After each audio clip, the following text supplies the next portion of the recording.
Hi, this is Kevin Dolan from ClientCloningSystems.com. In sales and marketing, you hear a lot about adding value. You're supposed to add value with every touch that you make with prospects and clients. So it sounds great in theory, but how do you do it in practice? Well, the trouble is a lot of people make this harder than it needs to be. What I like to do is take a picture from any book that I'm reading at a given time or a book from my library.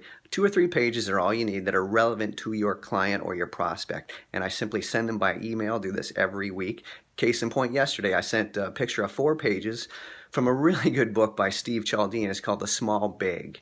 The Small Big by Steve Cialdini. I sent these 4 pages to a prospect, and they were a really good answer to a problem he's trying to solve. Well, this morning I got an email back from him saying, Kevin, I love this idea. Let's talk today. You can call me between 10:30 and 11. And he also listed 2 items that he wants to work on with me. So there's a very high probability we're going to do business together, all because I added value and it wasn't even my value. So take this idea, run with it. Let me know what you think. I'll talk to you again soon.